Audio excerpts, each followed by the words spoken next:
Is Brooklyn in the house? You can do better than that. Is Brooklyn in the house? And we want to make sure that we keep Brooklyn in the house, right? So before I begin, let me acknowledge some of our special guests and some of my great friends. First, our host, the Bed-Stuy YMCA. If you're a member of the Y, make some noise. Okay, we all have to join. There's a special membership today, okay? I want to recognize my senator, Senator Velmanette Montgomery. Woo! My good friend, Senator Parker. We all recognize and we must acknowledge the man who obviously brings us closer to God, Reverend Herbert Daughtry.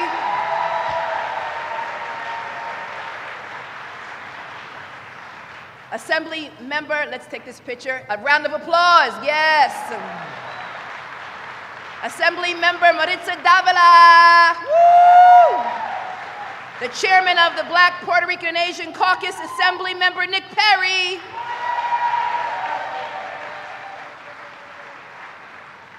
Assemblywoman Diana Richardson from Crown Heights. Woo! Assemblywoman Latrice Walker.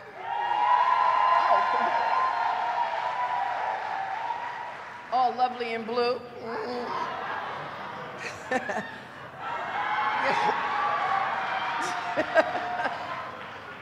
Woo!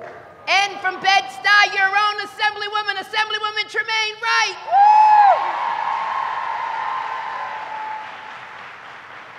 She's a proud student of President Barack Obama. The Haitian sensation, Councilmember Matthew Eugene.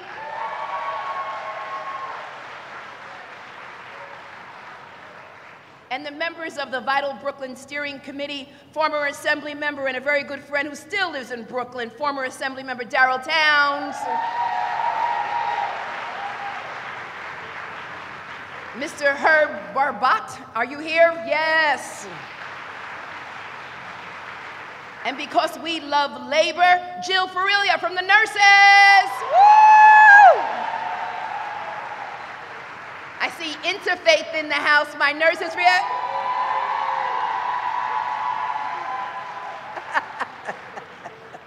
Earl Phillips representing Transport Workers Union. Local 100, thank you. And proud members of SEIU 1199 who are here in support, especially Joyce Neal and Norma Amsterdam.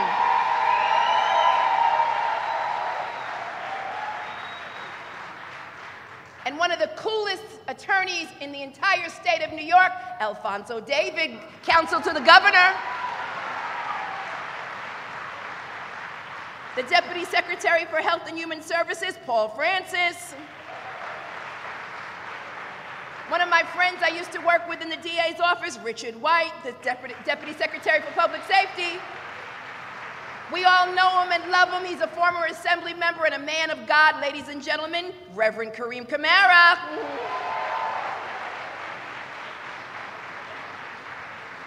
And of course, the New York State Division of Housing and Community Renewal, Ruth Ann Visnakis. I hope I said that right.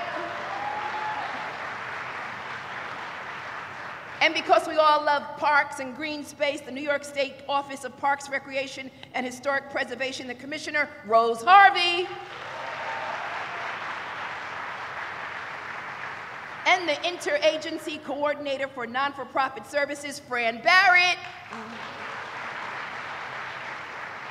And if I didn't acknowledge you, don't blame me, blame them. Yay! So today is an important day for Brooklyn, because for far too long, the communities that I know and the communities that we all love have been ignored. Can I get an amen? Amen. Communities that have been invisible. Can I get another amen? Amen. Communities that have been for far too long ignored. Amen. Amen. Because for far too long, these communities have only seen piecemeal investments. Investments that do not lift up hard-working families, that do not lift individuals out of poverty and despair and into the middle class. investments that do not provide them with the equality and opportunities they deserve. Can I get an amen? Amen. Investments that do not turn power into prosperity, right? Can I get an amen, Reverend Doherty? Amen. All right, because we know piecemeal investments don't work. We need a stronger, more comprehensive commitment from government if we are going to make a real difference in people's lives. But we are now turning the corner because we are sick and tired of being sick and tired. Can I get an amen? And so last year, who came to Medgar Evers College? Governor Cuomo, yes. And he announced an ambitious, vital Brooklyn initiative, a comprehensive program that recognizes that our communities are not safe and cannot thrive without safe housing, green spaces, quality health care, and jobs that pay a living wage.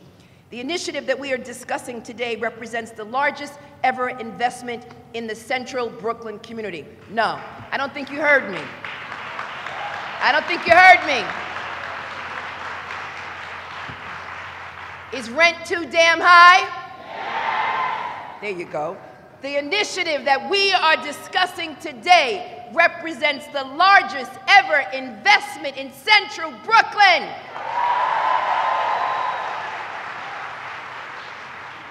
And it will make a difference for generations to come. And with this initiative, Governor Cuomo has truly made good on his commitment to supporting us and delivering for Brooklyn, and today we thank him. So, are you ready? No. I know Brooklyn. Are you ready? Are you ready? If Jay-Z were up here or, you know, Puffy Combs, you would do better than that. Are we ready? Ladies and gentlemen, please join me in welcoming the 56th governor of the state of New York, Andrew Cuomo.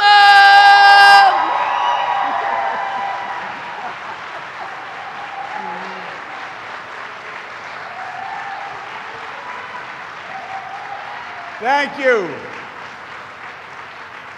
Well, it is good to be in Brooklyn. I always love being with your public advocate. She makes me smile. She has a name for everyone, the Haitian sensation. I love that. The cool counsel. Stand up. I've been with you 10 years. I never thought of you as a cool counsel. But you look kind of cool now that I look at you. Let's give terrific Tish a round of applause.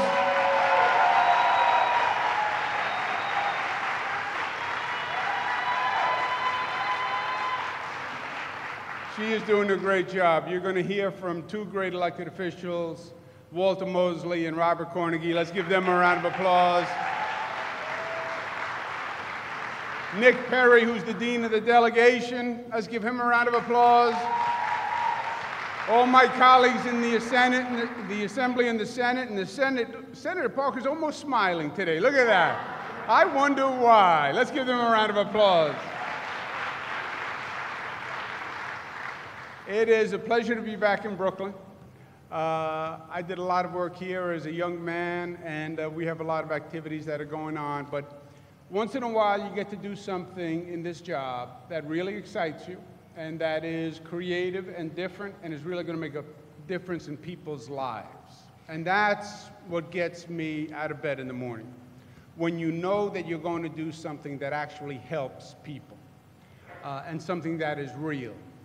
You know, nowadays, so much about government is the argument and the politics and the talking and these press releases that fly all over the place. And we're turning people off because they're not seeing anything change in their lives. They have real problems, and they want real solutions. If you're not touching people, then you're not doing anything, really, at the end of the day. Government's job is to help people. It's that simple. Not talk about helping people, not proposing helping people, not thinking about how to help people, not arguing about how to do it, but actually doing it. And today, we are really going to do it. And this is one of the projects we've worked on for a couple of years now. A lot of people worked very hard. Let's give my team a round of applause because they really worked on this one. And we talked about it at Medgar Evers College, and today it is a reality. So I'm excited about it, and let's get through it. Since taking office, we've done a couple of special initiatives that focus on really distressed communities to make a big difference. Now, I started this when I was in the federal government with President Clinton. I was what they call Assistant Secretary of Housing and Urban Development first. I then became Secretary of HUD with President Clinton. And every lesson says exactly what Tish James said. These piecemeal approaches don't work. You come in, you do a little housing here, you do a little services here. It doesn't work. The approaches that work is when you take a comprehensive, holistic approach to the community, and those are the changes that make a real difference. You look at the programs in the past, most of you are too young to remember, Model Cities, the UDAG program. They came in with these little piecemeal approaches, and it amounted to nothing at the end of the day. You want to make a difference in a community, you want to make a difference in a person's life, you have to help them with all the different needs they have. And unless you're helping all of those needs, you're not addressing any of those needs. And the same way it applies to a person, it applies to the overall community. And that's what we have been missing. The skeptics will say the war on poverty failed. No, war on poverty never failed. We never commenced the war on poverty. We had these little half-hearted issues. In the federal government with Bill Clinton, we started something called empowerment zones. And he taught me a very important lesson. We said empowerment zones, from a federal perspective, were going to be targeted, geographic, full, comprehensive redevelopment plans. And we were going to do $1 billion grant to each zone. And everybody came and said, well, $1 billion, we can't do that many zones. And we're trying to do the entire country. And we had $4 billion. So $1 billion a zone, we could only do 4 zones. And everyone said, well, 4 zones aren't enough. Reduce the grants down to 500 million, and then you can do 8, reduce it more, you can do more. Bill Clinton said no, because if we reduce the funding and we don't do it right, we're going to accomplish nothing. And he insisted that there were only going to be 4 zones, but those 4 zones were going to be done right, $1 billion per zone. He was governor before he was president. And he knew as governor what it took to make a real difference. And he knew what failed in the past. And he was adamant on empowerment zones, which was his baby, that unless we do it right, we're not going to do it. And full funding is what it requires. And that's right, and it's true. The problem is, to do it right is very expensive. $1 billion is a lot of money. There's not a lot of $1 billion floating around out there. And these economic times, there's not a lot of $1 billion that you can take for one relatively small geographic area. But once in a while, you get to do it right. And here, we are doing it right. We did it right in Buffalo. Buffalo is the most distressed city in the state. Buffalo was distressed for 40 years of decline. It was an old steel town. The steel mills moved out. And for 40 years, it just went downhill. People moved out, poverty went up, unemployment went up, people gave up hope. And they were leaving. Parents would say to their children in Buffalo, you should leave because there's no future here. And that became the attitude of Buffalo. And we went into Buffalo and we said, we're going to make a real investment. We started with $1 billion investment. We've been working at it, and Buffalo turned around 180 degrees. An entire city turned around 180 degrees. Young people coming back, jobs up, businesses coming back. So you can do it right if you really have the commitment to do it and you follow the right prescription. We are going to do the same approach in central Brooklyn. 46 square miles.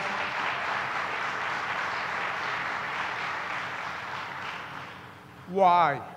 Because central Brooklyn has had one of the lowest performance records in the city and in the state for many, many years.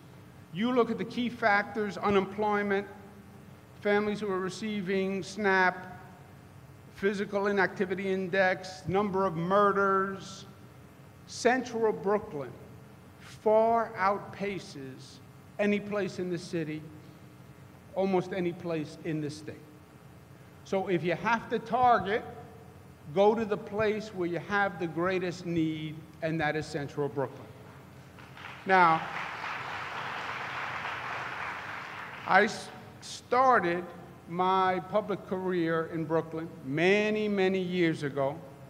I built Help One, which was a transitional housing for the homeless. I built Genesis Apartments, 200 units in East New York. That was me young. That was me before I had to deal with the Assembly and the Senate. And they gave me all these lines in my face and all this heartburn, all from the legislature. But I don't want to cast blame. Who am I? Right, Reverend Daughtry?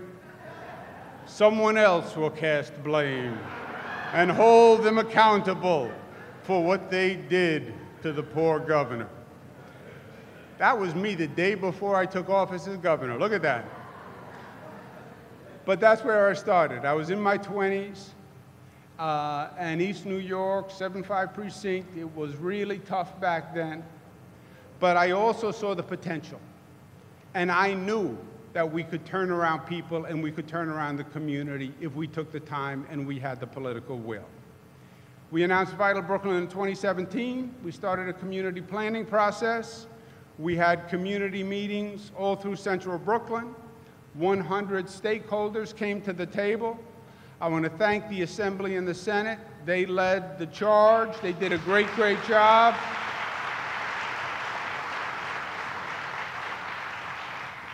But it's not easy, because you bring people around the table and you say, what should we do?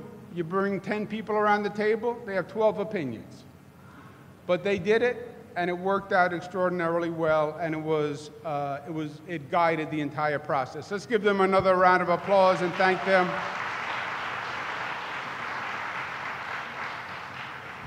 That created a blueprint for how we're going to move forward.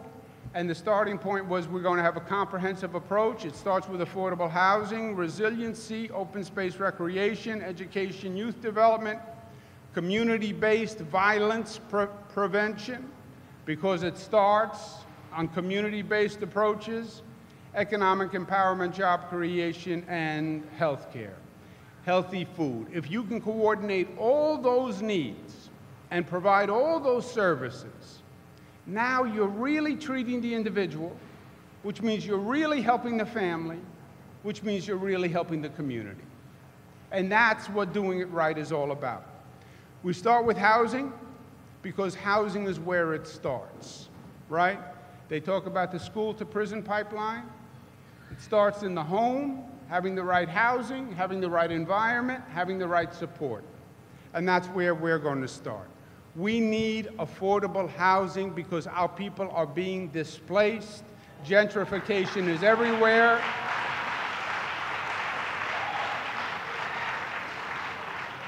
And we're going to start with 3,300 new units on 11 multifamily sites, 100% affordable, but affordable. Diane Richardson gave me a lecture on affordability one day.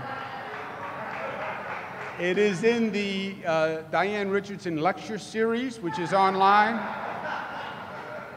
Lecture number 11 is, let me explain to you, Governor, what affordability really means. And affordability means a lot of different things to people now. Affordability here is $20,000 to $40,000. That's affordable housing, and that's what we're going to build.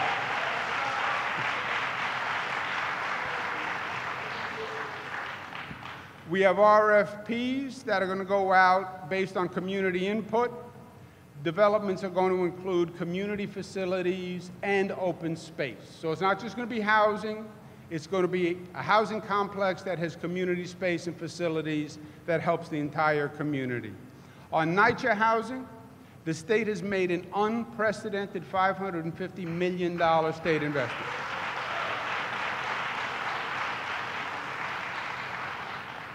NYCHA housing has deteriorated to a point where it is just unconscionable. I've spent a lot of time trying to bring attention to the conditions in NYCHA housing, because if the people in this city and state saw how we are letting our brothers and sisters live in public housing, they would not stand for it.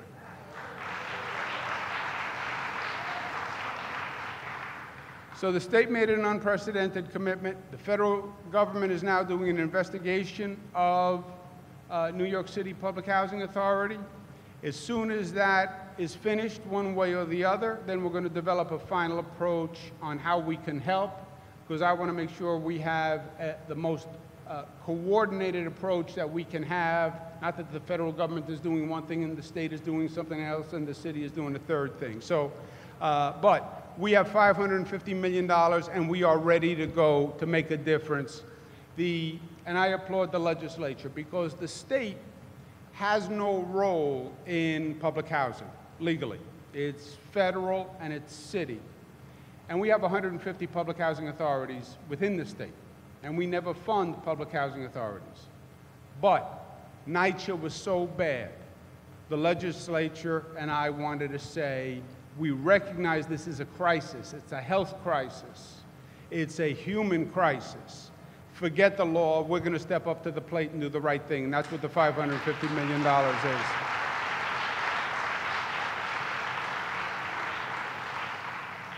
Timeline, the RFPs for the 5 sites will be ready to go.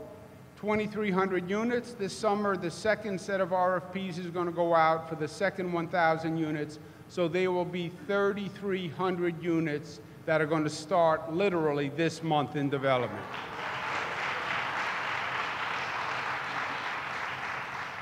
After housing, it's about education. We're going to do 8 new community schools, $150,000 for each school, because we have the same public schools that have been failing the community year after year after year after year. It has to change.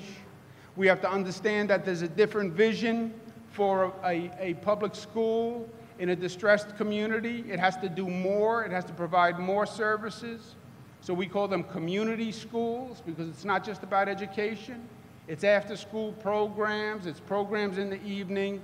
That's what a community school is, and we're going to fund them. We're starting something called the Billion Oyster Project, which I love this for young people. It's opening their eyes to the environment and to Mother Nature, and we're going to get students involved in programs that breed, that grow and seed oysters, and they then place them out in Jamaica Bay, which will help clean Jamaica Bay. They'll be learning about the environment, we'll be cleaning the environment, and it'll give students a much broader view. We'll be doing that. That will be at by the end of this year, and we are going to construct an oyster reef built in Canarsie, and I'm waiting to see what Tish James says at the opening of an oyster reef. Even she's going to have to work to be creative. I'm bringing an oyster reef. The first oyster reef that we're going to build in Canarsie. Isn't it another first? So I'm excited about that. Housing, education, then it's about a job. It's about a job, because there is nothing that brings the pride and dignity that work brings, and the feeling of hope and optimism that you can make it and that you can grow and succeed. We're going to bring in what we call an unemployment strike task force that brings job vouchers that supplement a salary from a private company and provide job training through this voucher program. And we're going to do 30,000 new hires in Central Brooklyn.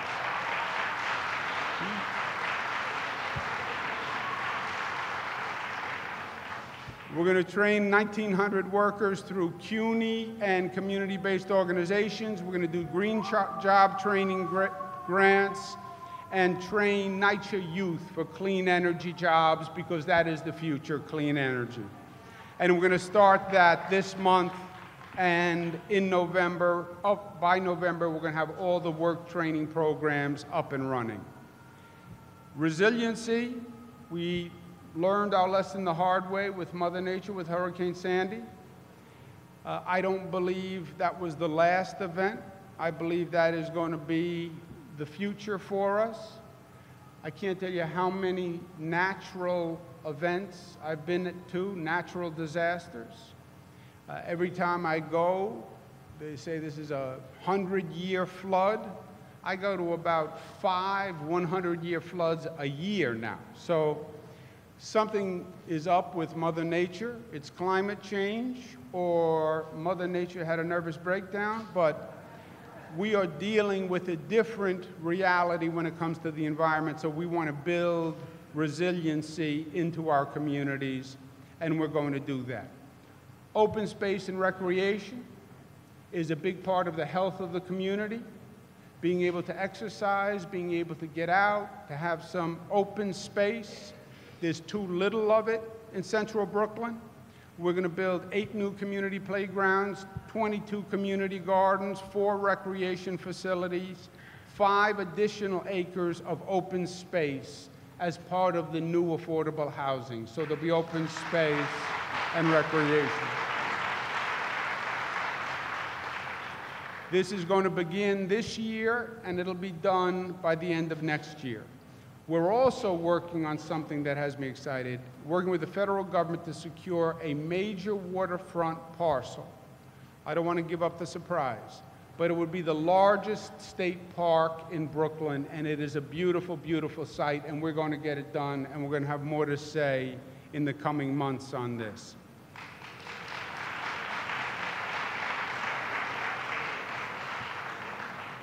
Community-based violence prevention.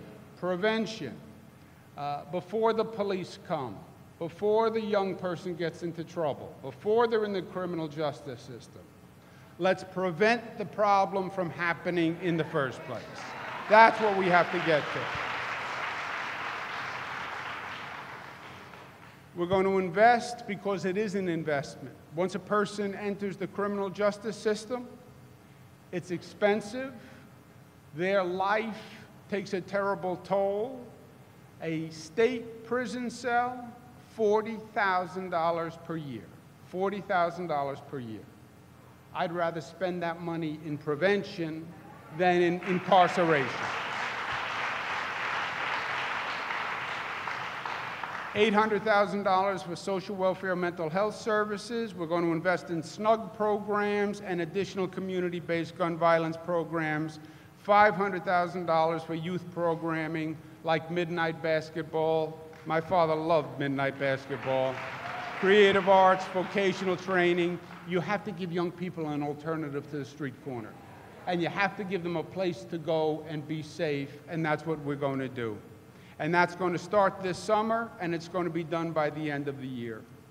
Community-based health care. We're going to transform the healthcare system in central Brooklyn. We're going to spend $700 million and turn it into a community-based healthcare system, ambulatory care, healthcare, more of an IT-based system so we know the history of patients and what they need. $36 million we have set aside for additional healthcare services. That's going to start this year. Everything is going to be up and running by 2021, which is moving very, very fast.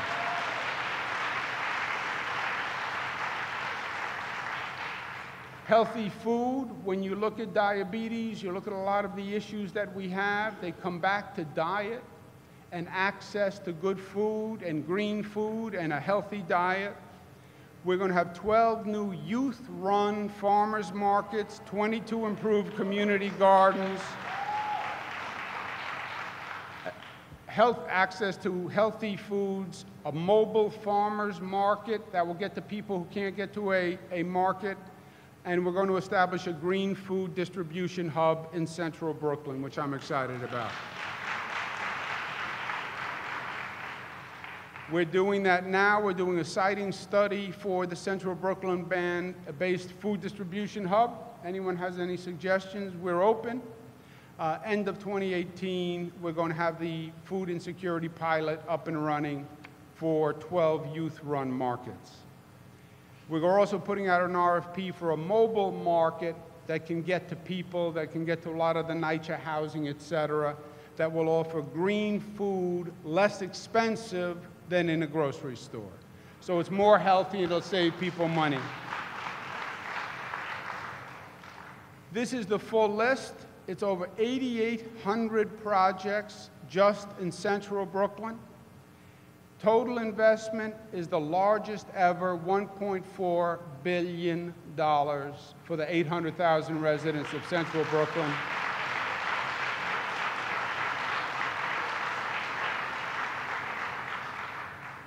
This is what it looks like.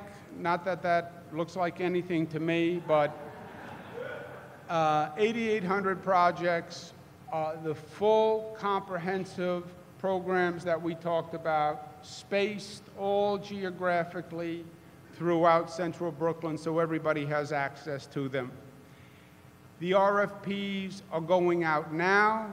This is not a government proposal that's going to happen next year and the year after. It happens today. It's real. The money is there. It is not a dream or a hope or an aspiration. This is reality, my friends. This is happening. 2,300 units are going out today with an RFP, $750,000 for community-based organizations. Assemblyman Mosley is going to tell you about one in a couple of moments. Change comes not from state government. Change comes community up. So we want to partner with the community-based organizations. And that's where change is going to come from. We also want to partner with faith-based partnerships. Karim Kamara is our head of faith-based initiatives. That's a picture of him the day before he started working with me, where he looks much younger. But Reverend Kamara is going to be working with faith-based organizations.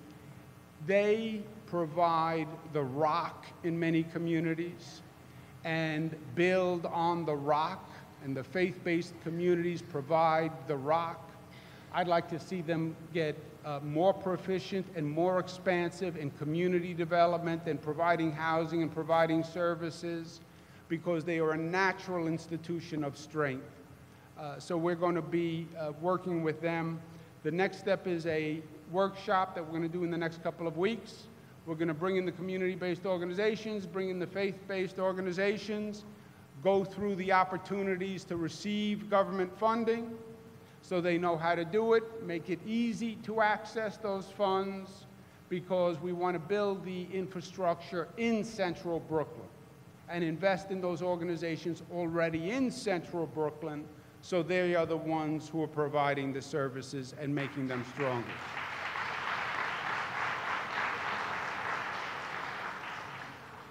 We also are going to have a special task force from the Division of Human Rights that is making sure the fair housing laws are enforced and tenant protection laws.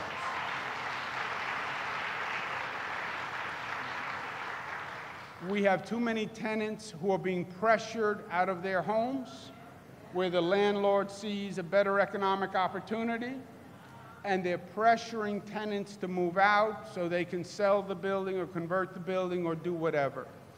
Fair housing laws provide protection. They were passed as an honor to Dr. Martin Luther King. 1 week after his passing, the federal government passed the fair housing laws, basically anti-discrimination laws. And they passed them in honor of him, and we're going to enforce them, and we're going to enforce them rigorously, and we're going to enforce them in central Brooklyn.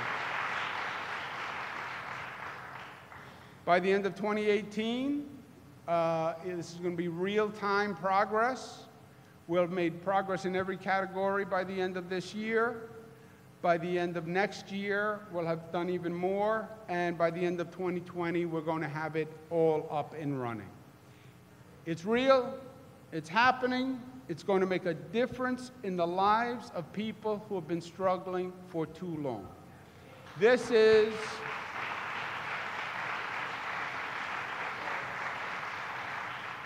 for me, it's coming full circle. You saw that picture of me when I was 12, building housing. I never forgot the lessons that I learned in my 20s from working with the people in East New York. I never lost the inspiration and the hope and the optimism of what you can do when you do it right and you do it together. As governor, once in a while you get an opportunity to do something special. And for me, this is something special. This is something that is long overdue. It's an investment in people who desperately have needed help and have been ignored for too long. So I'm proud of it. I want to thank the Assembly and the Senate for making it a reality. Thank you, and God bless.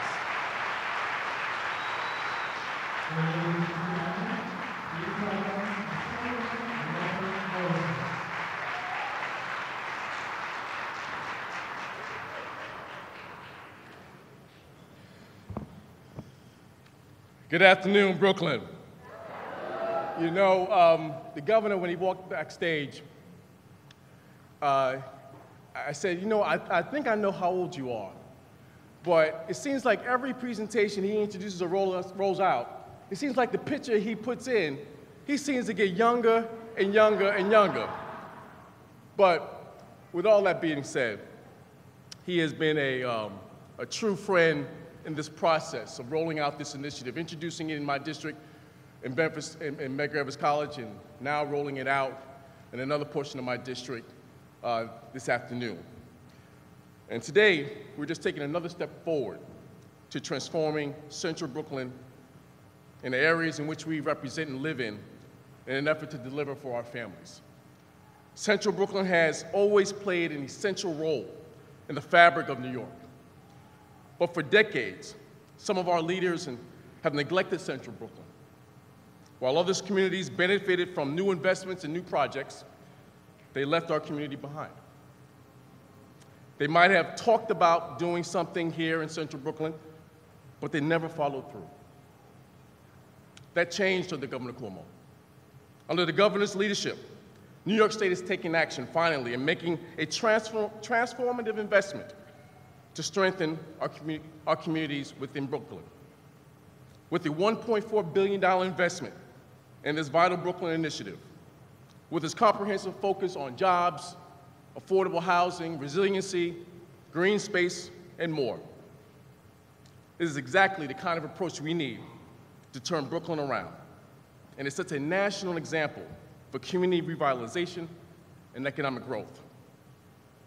It's clear that the governor and my colleagues who made this program a reality recognize the unlimited potential of Central Brooklyn. And I can't wait to see what we can do and achieve going forward. Someone asked me not too long ago, a reporter said, why do they call it Vital Brooklyn? It's vital because it's not merely something that we want to make an investment in to merely survive or to stay in as others try to push us out. It's vital for ourselves to plan. It's vital for ourselves and our families, and it's vital for the next generation of Brooklynites who, if they want to live here, can choose to live here and choose to be a part of this revitalization.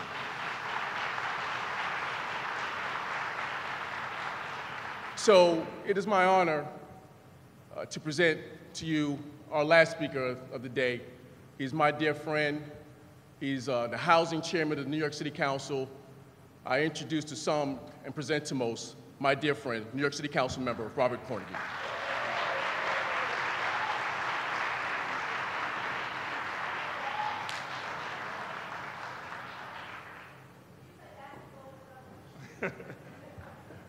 Don't start nothing, Tish.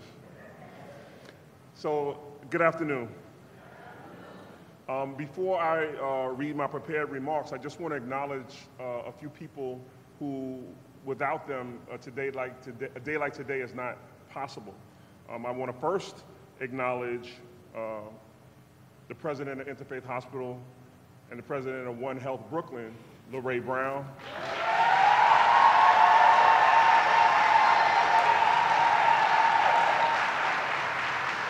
And I believe, if I'm not mistaken, the CEO of Brookdale, Dominic Stanziani, is here. And then a lot of us who are elected officials would not be elected if not for our district leaders, who I understand at least two are in the building. Dalma Diaz, the Honorable Dalma Diaz, and the Honorable Jeffrey Davis are here. So having established that protocol, I will read my remarks. This is an exciting, exciting day for Brooklyn, and in particular, Bedford-Stuyvesant. Today, Governor Cuomo and the state of New York are sending a clear and resounding message to the people of Central Brooklyn that says we're here for you and that we will work with you to create a stronger, healthier Brooklyn. As Governor Cuomo explained, this is a multifaceted initiative that aims to strengthen the pillars of our community. And as an elected representative of this vibrant community and chair of the City Council's Democratic Conference, I'm proud that this program was driven by the community. The governor and everyone who helped develop this groundbreaking initiative worked with the community every step of the way. They listened to the needs of local residents, businesses, and other stakeholders, and worked with them to address the biggest challenges facing Central Brooklyn. Today's announcement represents yet another example of how this initiative is delivering for the people of Brooklyn. So I personally want to thank Governor Cuomo for his leadership, and I want to thank everyone who's helping to advance this historic initiative here in Brooklyn. And I absolutely want to thank you all for coming to my beautiful district. Before I ask the governor to come up and sign, I want to take a point of personal privilege and say that many years ago, I made a challenge to myself. I said every time that the governor of the state of New York did epic stuff, this is a PG crowd, so epic stuff, I would give him a cigar from my personal stash. And when I started this a couple of years ago, many people know I love cigars, and that's my vice. And I said, you know, every time I see the governor, he does something epic, I would give him a cigar from my personal stash. Now this is, from my personal stash, this is growing incredibly expensive, because I had no idea that in this short tenure, he would be able to realize some of the dreams for people of Brooklyn. And so it's reluctantly, Governor, I have another cigar from my personal stash.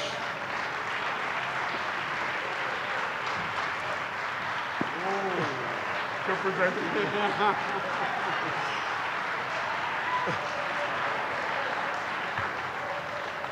So it's at this time I'd like you to join the governor for the signing of this very monumental letter introducing Vital Brooklyn.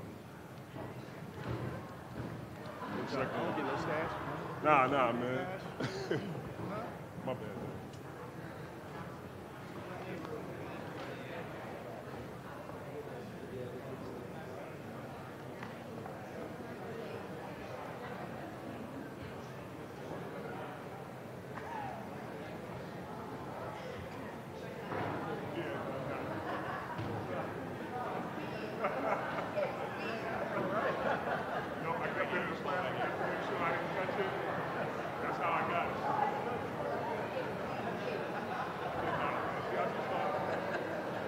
Hands?